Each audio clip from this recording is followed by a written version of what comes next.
Library computer, data being received.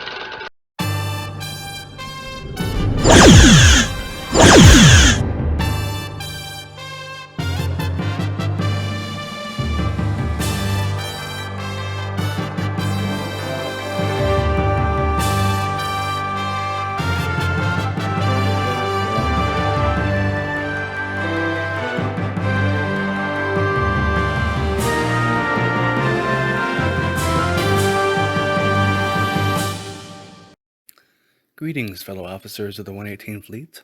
My name is Lieutenant Commander German Galven, and today on the podcast we have a very special segment for you that's a sim read between Toryn, Raga, and Ishkabella Journs. But before we warp our way over there, Lieutenant Lorian Lovar has a weather report on Thadar 4. Thanks, German. I'm here on Thadar 4, and let me tell you, the rain will not let up. The planet experiences constant acid rain on one side, due to it being tidally locked. Hydrochloric acid seeps from the colder side of the planet through a series of rivers towards the hotter side, evaporates, and then the cycle repeats itself, with acid clouds moving back to where they began. We attempted to go outside to see the effects of the rain, but the colony here denied us access, citing that, in the early days, they used that as a form of punishment for their highest crimes. Back to you at the studio. That sounds acidically pleasing. Thank you, Lieutenant, and now on to the wonderful sim read.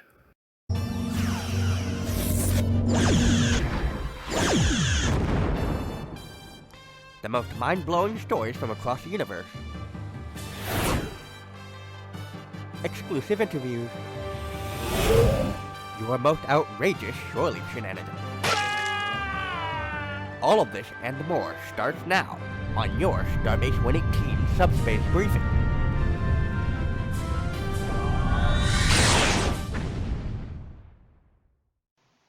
Northern Mountain Range, Tybro, Val to Sai.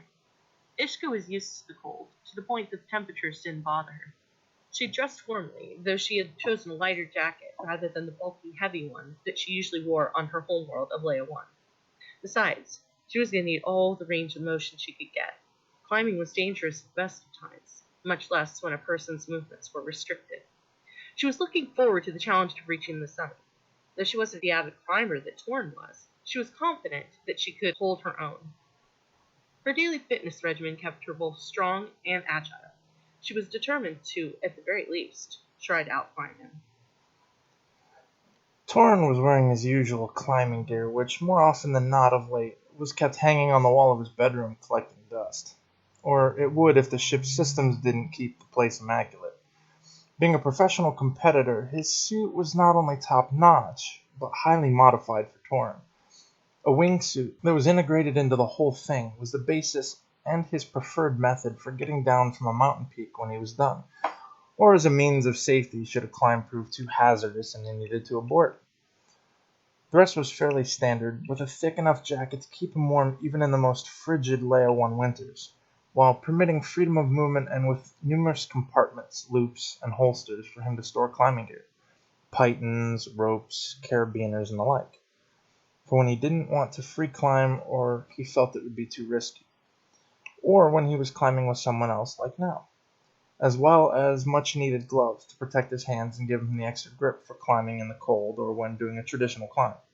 He glanced down with a warm smile at the gorgeous redhead on his heels. A sturdy nanofiber rope connected the two of them as they climbed, and he gripped the rock above him with his left hand and leaned back, letting go with his right hand and hanging for a moment to look at her. "You're doing great, Ishka. We've already passed 2,000 feet. Despite Toryn's attempt at bolstering her spirits, she was already regretting having not thought to pack a pair of gloves more suited for climbing. Her inexperience was clear in her lack of gear and preparation.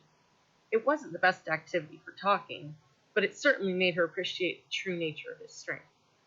She reached for a rock to pull herself up, but her grip wasn't as sure as she'd thought, and as she tried to lift herself, the rock gave and she found herself slipping backward.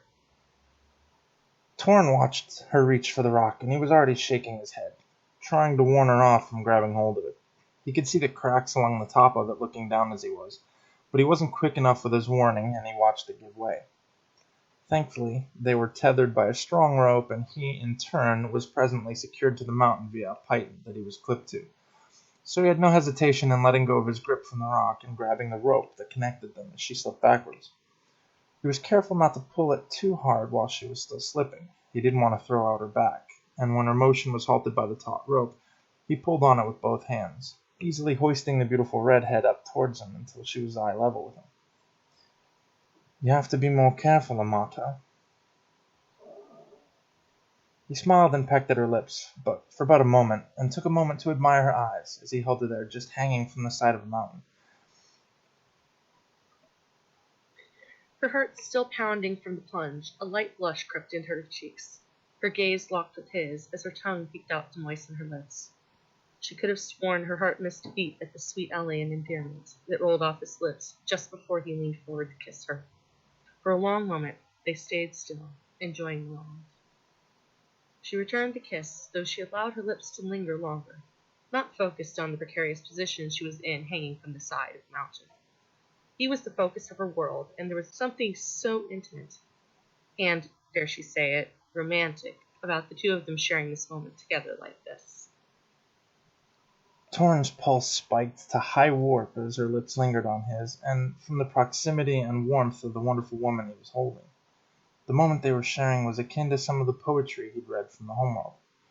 He wondered what she'd think if she knew he read it, but the thought was fleeting as there was nothing that could keep his focus long when she was around. He held her gently, but closely since they were still hanging from a mountain, and smiled. Brushing his lips against hers once more, it was his turn to let his lips linger on hers. Toryn reached up, brushing a stray strand of crimson from her cheek, and back up under her protective headwear. "This almost reminds me of home. Well, the mountains. I've never had a gorgeous woman in my arms while hanging from one, though. This is a first." He chuckled. A soft hoot called out from above, and a certain feathered outline circled not far from them in the soft snowfall, those piercing reflective eyes staring at the animals dangling like worms from the rocks. If it wouldn't kill us both, we'd be doing a lot more of it.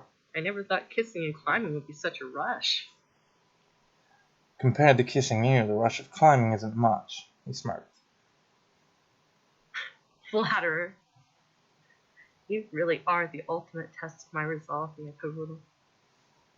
He chuckled at her comment and reciprocated the soft kiss again, letting his lips linger on hers and brushing their noses together for a moment. "So, you find me irresistible is what you're saying, then? I can honestly say you have the same effect on me, Karula." When she was sure the rocks under her feet were solid, she pressed herself closer to him and tickled gently at the back of his neck. She inhaled his by now familiar scent, closing her eyes as her nostrils flared, taking it in. She lowered her face to his skin, craving more of it, burying her fingers in the strands of hair covering the back of his neck. Pulling back slightly, her gaze locked with his. A woman has needs, after all, and there's something about you that's so different from anyone I've ever met. I feel safe with you. A soft sigh escaped him at the touch to his neck. Her touch was soothing to him, calming, as much as it also excited him. Toryn had no idea what it was about her, or even himself, that had caused the two of them to be so drawn to one another. It had to be more than just their shared telepathic abilities. "I've had a chaotic, difficult life. Even having been in Starfleet for these past few years, I haven't felt as calm and at peace as I do when I'm with you." She buried her face in his shoulder, careful not to shift her weight too much. If she wasn't extraordinarily careful, the anchor would pop out from the change in the road. It was strange having such an intimate moment on the side of the mountain, but strange seemed to define her life since leaving Toryn. Nothing had happened how she'd expected it to, and yet she wouldn't change a moment. She felt like she was on a figurative precipice, major changes on the horizon, the extent of which she couldn't begin to imagine. This much was for certain. It hadn't been more than a few months, yet she couldn't remember a time when he hadn't been part of her day. All the hints from colleagues, the way they danced at the prefect's ball. She could fall so hard if she'd let it happen. There were small details about him that she still didn't know, but she felt a strange certainty in his ability to keep her from harm. Toryn smiled and held her gently against him. Even with the two of them being as still as they were, they shifted and swayed in the strong winds. There really wasn't any concern from the seasoned climber, as his gear was all rated for their species. The ropes, pitons, and carabiners they were using could support the weight of 2 or 3 humans. Given the Lian physiology being more massive than their Terran counterparts, he had to make sure the equipment he used was safe for them to use. After what seemed like a pleasant eternity, he gently cupped her cheek in his palm to coax her to lean her head back enough for him to kiss her lightly. I could stay here all day, but we have another 300 feet and only 2 hours to climb before it gets too dark to do so safely. Shame it was too dangerous to bring overnight gear. Could have made a night of it, studied the stars, shared a sleeping bag. There was a soft grin, almost wolfish, that appeared on his face when she said that. I always carry a sleeping bag with me. Well, I never. It's any wonder we didn't end up spending the day in your quarters. She extricated herself from her very comfortable position, cradled against him, and continued her climb, lost in thought even as she tried to focus on grabbing the right rocks. The light bit of flirting had caused a stirring in her abdomen, and she found herself blushing. How did he do that? If any other man had touched her that way, she'd have knocked him off the side of the mountain. Though she and Toryn were trying to minimize their intimacy until they knew more about each other, his flirtatious behavior and his charm made it so tempting to give in. When they finally gave in to all the tension, she had a feeling it might just burn them both up, leaving behind only ashes. He watched her climb for a few moments, admiring the view and grinning like the targ that caught the Sayuri. Toryn rotated his position so his back was no longer against the rocks and began to climb as well. With a longer reach than Ishka's and more experience, he was able to pass her a bit, which was the intent. He needed to find another anchor point to drive the next hydraulic piton into. They climbed for another several minutes before he paused a moment, surveying the best route ahead of them. There was an overhang above them and to the right, while the left had contours similar to what they had already traversed. But he noted the microfractures in the stone thanks to his keen sight. They would look like any other contour to a novice climber. Someone with lighter mass than either of them wouldn't have trouble traversing it with anchors, but he needed to find a harder stone to support theirs. Well, this might be tricky. We can't go this way.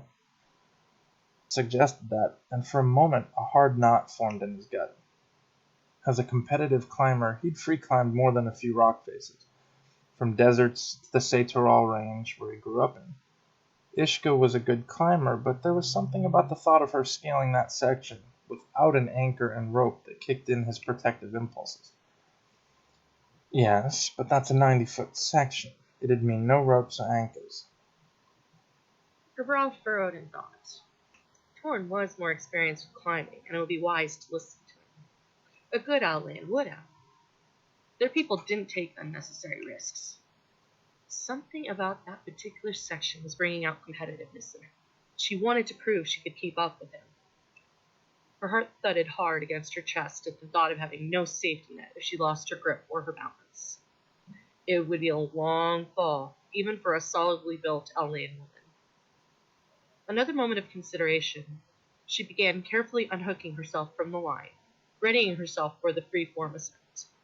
That she would unhook herself to prepare to free climb despite his concern was the last thing he expected her to do.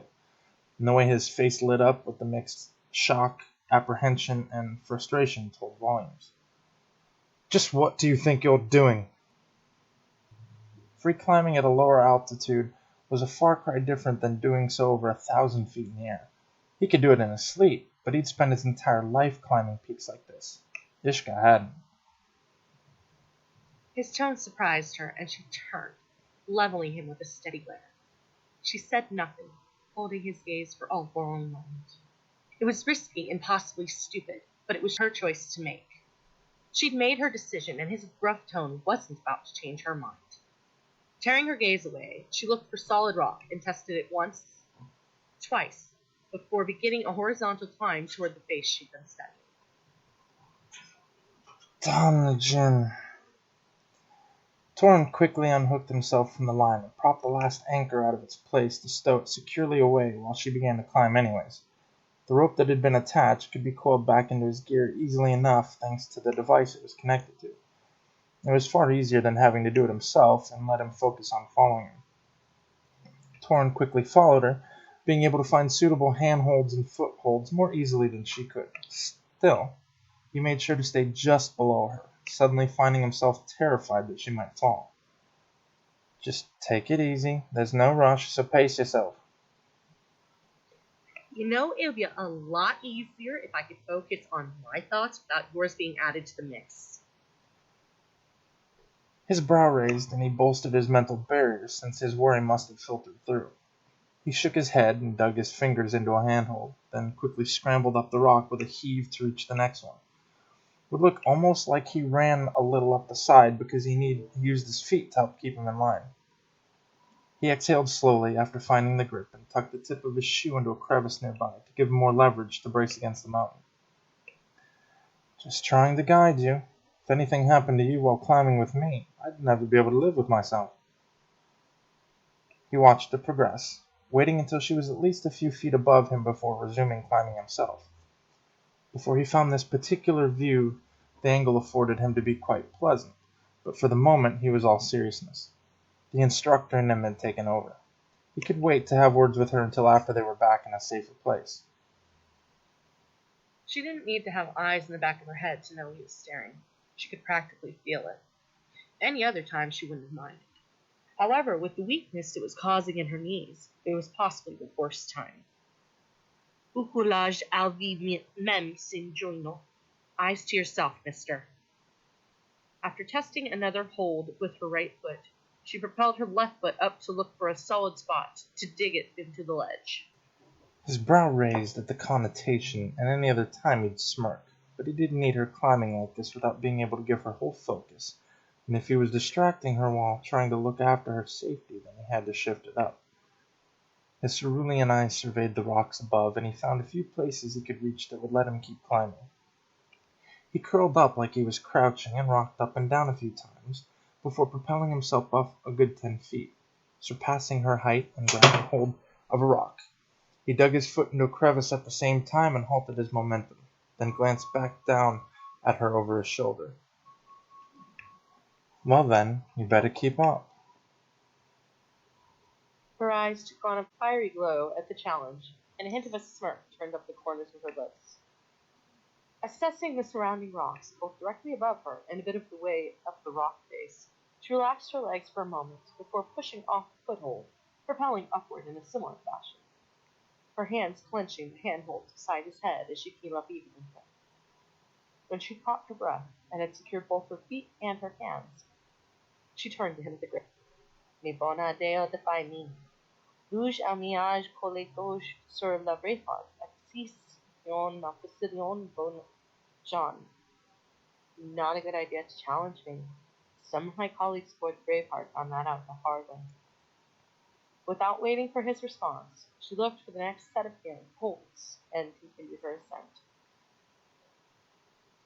There was a certain excitement that filled Toryn upon seeing her lift herself up to the next handhold in a similar fashion to what he had done. Climbing was one of his passions, and that she could keep up with him was thrilling and another reason why he felt his attraction for her growing stronger. Tio nor signifas que ili ne estis suffis bonage por tracti vin. That just means they weren't good enough to handle you. He grinned back at her and winked. With her so close to him, he let go of one of his handholds in order to put an arm behind her, resting on her back gently, as he leaned in the brief distance to kiss her. He knew what effect he had on her, but he was also ready to support her in case her knees gave way. Anyone else would think the two of them were absolutely nuts, clinging to the side of a mountain over 1,000 feet in the air and kissing, and the Lians were galactically known for being of the overly cautious sort. Putio estas promesso? Is that a promise?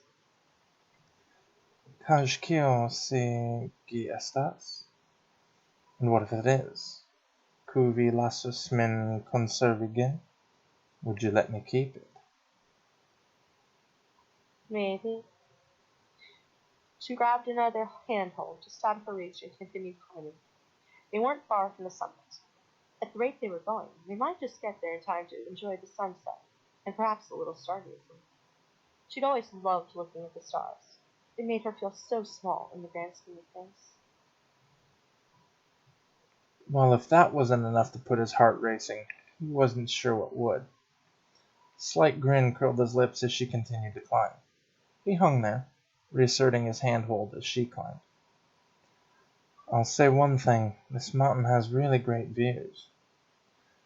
Testing his foothold to make sure it was still solid, he climbed up after her, finding a few handholds close by.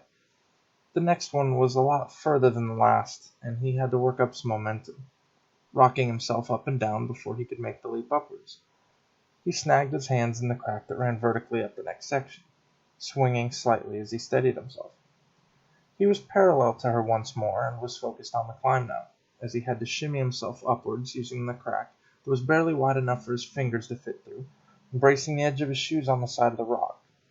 It was a difficult climb, but he made it, and was glad he was going this route, not her. The crack ran up nearly to the peak, where it veered off to the left of him sharply, then curved back down a few dozen feet farther along the mountain. Thankfully, the crack was wider at the top, and he was able to wedge his legs between the gap. Feet on the bottom and his knees pressed up against the top. It permitted him a moment to rest his arms, which he let hang behind himself while he looked back to see where she was. He grinned at her when he realized he was right above her, more or less, and she was being favored with her own nice view. I'll enjoy it more when I'm on solid ground. Toryn chuckled to himself and brought one arm up to knock his gloved knuckles on the stone beside him lightly. Huh, seems solid enough. Are you going to get up here and stare at my butt all day? With a smirk, he glanced up and pulled a climbing axe that was hanging off his waist in hand, and slammed it into the side of the rock above, with more than enough force to create another handhold, which he then used to give him leverage to leap up the last few feet to the top. He stood up, wiggling his backside to her before straightening. Rolling her eyes and shaking her head with an affectionate smile, she looked around again and crouched against the rock face before propelling herself the rest of the way to the top. She rose to her full height and looked around at the landscape in front of her. It was a beautiful view, even if it wasn't the primary focus of her attention. That was quite a climb. Feeling her lean against him, he smiled and slipped his arm around her waist. A slight nod was given at her comment while he stared out at the mountain range and around them. The sun was setting behind them, which cast a beautiful haze over the peaks, many of which blocked the sun from view. Yes, it was. She turned in his arms, tilting her head up to meet his gaze, and rose on tiptoe to capture his lips in a kiss that lasted longer than the teasing ones they'd exchanged earlier. Kissing him was strangely addictive, and she just couldn't get enough of the feel of his solid body against hers. She'd lowered her mental shields enough to allow their surface thoughts to reach one another freely, and she sighed contentedly. He felt her turn closer against him, and then, like that, he found his lips delightfully trapped against hers. He felt all the weight of the world fall off his shoulders, and slipped his arms round her back, holding her gently. He reciprocated the kiss, and when she lowered her mental shields, he did the same, the contact of their kiss acting to heighten the psionic connection between them. Mi pensas que mi falos forte por vi, se vi ne sentas min kiel mi flugas. I'd think I was falling hard for you if it didn't make me feel like I was flying. She smiled, then rose to brush her lips against his. Toujours ami, mio amour, sur la gerouge d'esperage, cage revoge, venu cage estu, mia passio, symphonio de amante. Fly to me, my love, on the wings of hopes and dreams. Come and be my passion, the lover's symphony. Tio estis bella, que mi pensas que estas? That was beautiful. Is it what I think it is? The Terran home. Lovely, isn't it? It is. Almost as beautiful as you. She turned to look around as the last rays of the sun disappeared below the horizon. Stars were already beginning to dot the dark sky overhead, casting an eerie glow on the landscape below. The moon would rise soon to join the starlight. Thankfully, the sensor readings she'd looked at showed no snowstorms headed their way anytime soon, so they would be able to enjoy the clearer night sky. Releasing him, she pulled the blanket out of her light shoulder pack and laid it on the ground. Once all the corners had been straightened out and the creases had been smooth, she sat down with her thermos of tea and took a few sips. Catching his gaze, she smiled and patted the blanket beside her, inviting him to join her. Toryn watched her smooth out the blanket and set a comfortable place to sit on the more or less flat portion of the peak of the mountain they both had scaled nearly 3,000 feet to reach. When she invited him to join her, he did so, taking a seat beside her, and despite the resplendent evening view, he couldn't keep his eyes off of her. I hope that wingsuit of yours can accommodate too, or I'll be asking Atlantis for a sight-to-sight. I'm not looking forward to the trip down. A soft chuckle escaped him at the comment, and he shook his head. What was it with people he climbed with wanting to beam off the mountain once they reached the top? Maybe he'd have to see if he could coax Dermy into making another climb, perhaps on a mountain that's warmer. Sadly, it doesn't, easily. I could fly us both down, but we'd have to be pressed up against each other the whole flight. If you weren't a Leyan, I'd not even consider it, because most wouldn't have the strength to hang on at such speeds. Besides, I replicated another wingsuit in your size. Have you ever used one before? She shook her head. She'd been half joking about the climb down, having come up with him, fully anticipating that she'd need to rappel back down. She had to admit the thought of flying tightly pressed against him had its appeal. When he told her he had a wingsuit her size, she arched an eyebrow. He must have been paying closer attention than she thought if he knew her size. Well, they're not easy to use. I'd not want you to even try in real life until you've had at least a few lessons on the holodeck. Her brow furrowed. A few lessons? How did he expect her to get down then? Besides, I thought we were staying the night up here. She grinned and rose, then situating herself between his legs, leaning back against him. Her hands found his, and she wrapped them around her midsection. With night approaching, the temperature was dropping, and they'd need to add extra layers soon to keep warm. The thought of sharing a single sleeping bag with him, his strong body pressed against hers, made her shiver a bit. Oh, it was going to be very difficult to keep her hands to herself, and not let this go past the invisible line she'd drawn. When she rose and repositioned herself in front of him, sitting between his legs, he smiled and sat up straight. There was no resistance when she took his arms and wrapped them around herself. Toryn definitely didn't need an excuse to want to hold her. These past few weeks were some of the best sleep of his life, even if he still awoke some nights in a cold sweat from the nightmares. They'd been with him since he left the Heimatschule Center, and he doubted they'd ever go away entirely. He never remembered what they were about, just that they caused him to cry out when they woke him, and he was always trembling. He hated her seeing him like that. Thankfully, it had only happened once. He admired the view of the sky and the mountain range around them as the sun set. It was a beautiful sight. As the day gave way to night, he could see it all more clearly.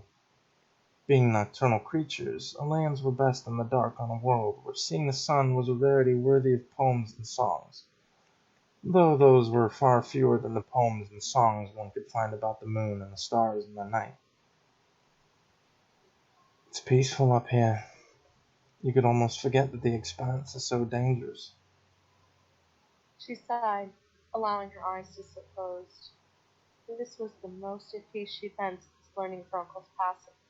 It had been so long since she'd stopped and let herself just be still. She could stay like this forever. Winds that she wanted to give in to this situation growing between them. Reason told her they were still in what humans called the honeymoon phase of the relationship. with no real conflicts to stir up strife or test the strength of their affections for one another. This part was supposed to feel good. The restlessness just wouldn't allow her to let go completely. Peace wasn't exactly a running theme in her life, and the little that she did get was like the calm before the storm. Something was bound to blow up, and when it did, it would be a hell of an explosion. It was a serene moment, one that Toryn had few and far between since leaving Leia 1. Sitting there on the thick blanket atop a mountain, he felt the warmth of her body against his. He could hear the slow, measured breathing as easily as he could see her breath with every exhale. The rhythmic tempo of her heartbeat. It was something he'd wanted for so long. Even as deeply as he'd loved Leia, he never really had a chance to share moments like these with her. In the flesh, not shared telepathic dreamscape. Toryn exhaled contentedly and nestled his chin on her shoulder. He leaned in and pressed a kiss against her neck. He started to withdraw when a grin curled his lips and he nibbled on the nape of her neck, but for a moment, listening to see just how much her heartbeat changed. He felt mischievous and wondered if this exhilarating rush was what a certain prankster felt whenever he pulled one over on someone new on the ship. She felt lips and bare-tinted teeth as Toryn nibbled at her neck. Sucking in a surprised breath, her hands tightened around his, and she exhaled a shaky gasp. A shiver raced up her spine as she arched back slightly into the teasing caress of his lips. The intimate gesture had been unexpected, though not unwelcome. Winds did he scatter her senses. A simple caress of his lips had her melting into a puddle, pliable in his arms. Captive, Majesta, tis not fair. Gina sarkas sevian tankas, Sassy. It's only teasing if you intend to stop. Toryn was showing remarkable restraint, given how much he was attracted to her. Their present remote locale and the romantic setting, and that he was holding her in his arms already. But he had agreed to go slow with her, and despite the fact that it would be so easy just to give in, he didn't want to ruin what they had together before it really truly started. Mi pensis que ni feris que ni attendos. Thought we said we were going to wait. She ever so gently caressed the backs of his hands with her thumbs, moving in slow, teasing circles. Sitting up slightly, she used the leverage to press back deeper into him. Which is the only reason I'm not going to sate my curiosity about which is louder. You or the wind. A science experiment. You know I find it hard to resist one of those. She allowed her hands to leave his and moved them to the tops of his thighs, caressing lightly at first, before slowly applying more pressure.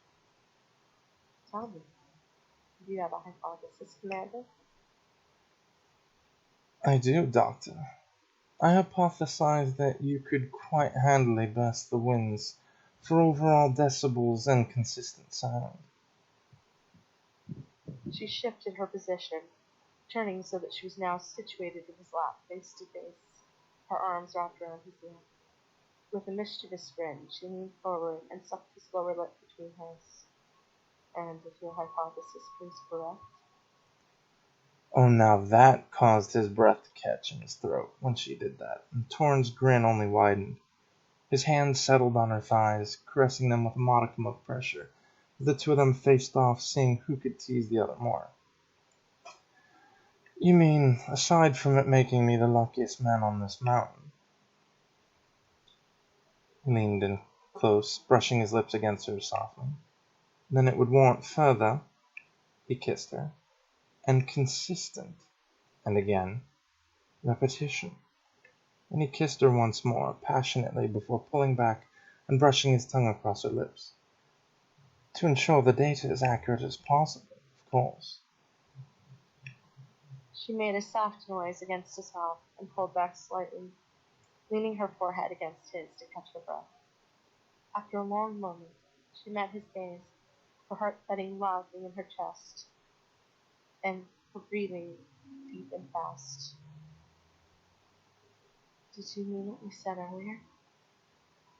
Your promise?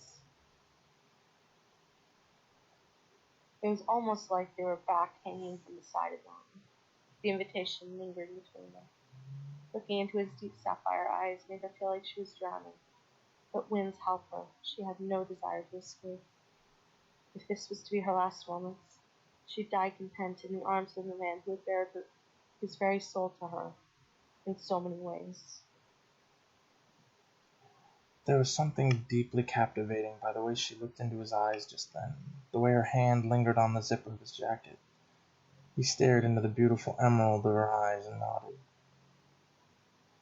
Every word. Her eyes fluttered shut, her hands sliding into the hair beneath of his neck, giving a gentle tug as she let herself be carried away by the night. She sighed, her tongue peeking out to run along the smooth of his lips. When his mouth opened, she felt whatever air that was left in her lungs leave in a whoosh, and she suddenly became lightheaded, forcing herself to draw in deep breaths even as she pressed closer, laying a trail of tender kisses along his strong jaw and down his neck.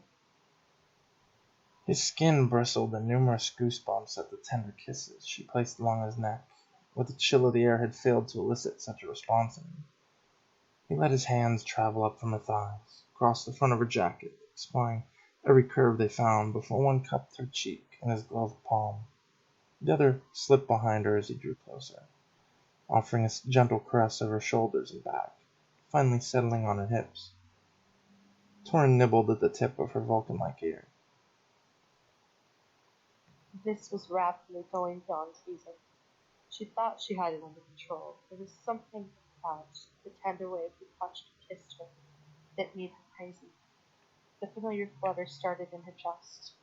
She teetered on the precipice of giving in to the attraction, tense with the need to connect with him more completely.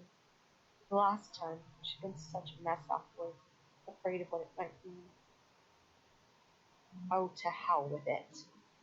She surged forward. I always have a fun time reading and listening to the many sims we have to offer here on StarBase 118. If you are a first-time listener, be sure to subscribe and then click the link in the description that'll take you to our main site. And feel free to look around. And if you like what you see, fill out an application form. Be on the lookout for our next podcast segment. Thank you, and have a wonderful time out there.